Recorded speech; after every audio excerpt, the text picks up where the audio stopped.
पूरे ही भारतवर्ष में डॉक्टर को भगवान की उपाधि दी गई है। डॉक्टर किसी की जिंदगी का पर्याय भी बन सकता है और चिकित्सीय सेवाओं में हुई लापरवाही किसी की मौत का कारण भी बन जाती है। भवानी मंडी के डॉक्टर J.K. अरोड़ा भीष्म पितामह के नाम से पूरे ही शहर में प्रसिद्ध हैं।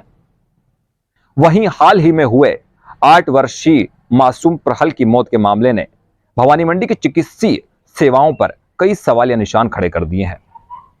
नमस्कार, मैं हूं आपके साथ कपिल चौहान और आप देख रहे हैं आपकी आवाज।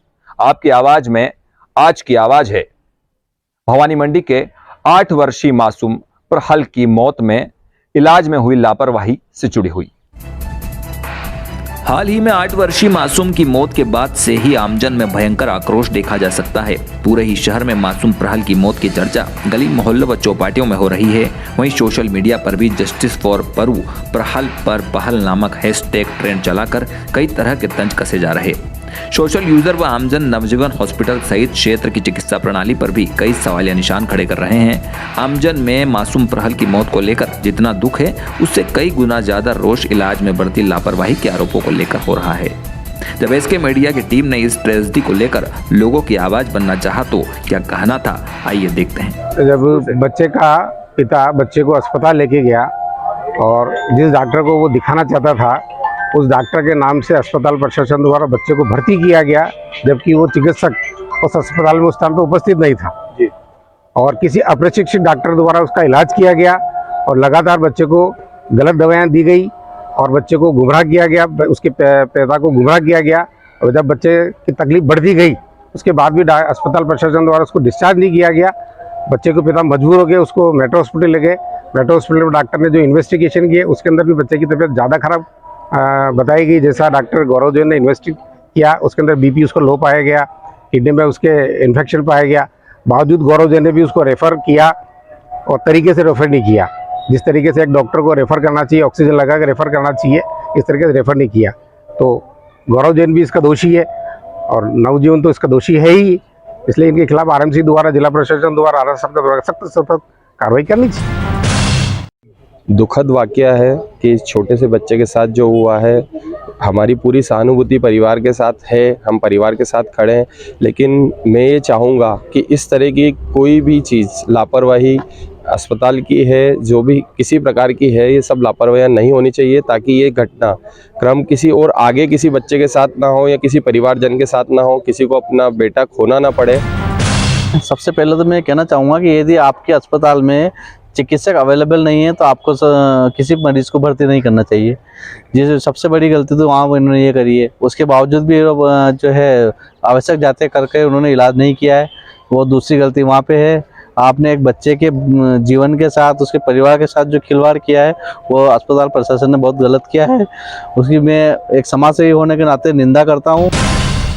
मैं बस इतना ही कहना चाहता हूँ, जो दुखों का पहाड़ मुझ पे और मेरे परिवार पे टूटा है, ऐसा ही पहाड़ किसी और परिवार पे न टूटे, उसके लिए सभी लोग मिलके एक मुहिम चला रहे हैं। मेरा तो इतना ही कहना है बस कि ये जो अस्पताल ने जो लापरवाही की है, मेरा बच्चा मैं सुबह हॉस्पिटल लेके गया, पाटीदार जी के नाम से मेरे बच्चे को एडमिट किया गया। 7 घंटे तक मुझे बांध के गुमराह किया गया। वहाँ पर मैं मेरे बच्चे को ज़बरदस्ती उस हॉस्पिटल से लेके मेट्रो हॉस्पिटल लेके गया, जहाँ उसकी जांचों के दौरान उसकी तकलीफ़ पाई गई। जांचों में जो तकलीफ़ आई उसके बाद भी मुझे जब कोटा रेफ़र किया गया तो पूरा बंदोबस्त करके रेफ़र नहीं किया गया। उसमें मुझे एम्बुलेंस की सुविधा के लिए नहीं कहा गया, जो कि दोनों ही हॉस्पिटलों की घोर लापरवाही है। कल 31 जनवरी को प्रहल को न्याय दिलाने के लिए सार्वजनिक रूप से श्रद्धांजलि कार्यक्रम व कैंडल मार्च का आयोजन रखा गया है। वहीं आज कलेक्टर भारती दीक्षित से मुलाकात कर न्याय की गुहार भी लगाई। परिजनों का कहना है कि इलाज में लापरवाही नहीं बरती जाती तो शायद आज प्रहल जीवित होता। इलाज में लापरवाही के आरोपों के साथ ही कई तरह के सवाल खड़े किए जा रहे। पेशेंट से संबंधित डॉक्टर नहीं होने के बावजूद उन्हीं के लेटर पेड पर यह कहते हुए इलाज करना कि डॉक्टर से फोनो कंसल्ट हो चुका है। विशेषज्ञ की गैर मौजूदगी में इलाज करने वाले आरएमओ का नियमानुसार MBBS होना अनिवार्य है, जबकि प्रहल का इलाज करने वाले हरिवल्लभ MBBS नहीं है। प्राथमिकी में आवश्यक जांचें नहीं करना जैसे कई सवालों ने निजी हॉस्पिटल मैनेजमेंट को सवालों के घेरे में लाकर खड़ा कर दिया। इस बारे में जब हमारी टीम ने शहर के डॉक्टरों का पक्ष जानना चाहा तो उनका क्या कहना है, आइए देखते हैं। ये जब बच्चा यहाँ पर आया थोड़ा सा बीपी लोअर साइड में था, मैंने उसको प्राइमरी ट्रीटमेंट स्टार्ट किया और उसके बाद बच्चा जब यहाँ से जब ड्रिप ख़त्म हुई, मैंने जो प्राइमरी किया, ड्रिप जब ख़त्म हुई तो उस बच्चे ने पानी पीने को बोल रहा था, कुछ खाने को बोल रहा था और बच्चा आराम से जवाब दे रहा था बातों का। सेचुरेशन उसका 98% 96% रह रहा था और तो ऐसे बच्चे ठीक था। तो मैंने उनको खुद से बोला था कि फिर भी एक बार कोटा दिखाना ज़रूरी है, क्योंकि कभी कंडीशन बिगड़े उसके बाद, क्योंकि ये सोनोग्राफी जो बोल रही थी उसके हिसाब से कभी दिक्कत बढ़ सकती है। तो पिता का डॉक्टर साहब ये कहना है कि आपने जब यहाँ से कोटा ले जाने के लिए बोला, ट्रीटमेंट आपने दिया उनको कि कोटा तक आराम से जा सकता है, तो आपको विश्वास था? हाँ, मुझे बच्चा जिस प्रकार से क्लिनिकली बच्चा जिस प्रकार से बैठा था, आराम बैठ गया था, यहाँ पे बैठ गया था, पानी मांग रहा है, बच्चा होश में है, कोई सांस की दिक्कत नहीं है, तो मुझे था कि बच्चा आराम से पहुँच जाएगा। उसको जो कंप्लेंट थी, जो मेनली उल्टी और बुखार का जो प्रॉब्लम था, इसकी वजह से ही वो आया था। तो उसको प्राइमरी डॉक्टर ने अटेंड किया और जो भी ट्रीटमेंट दिया, ये सब चीज़ें मैंने बाद में देखी क्योंकि उस टाइम में अवेलेबल नहीं था।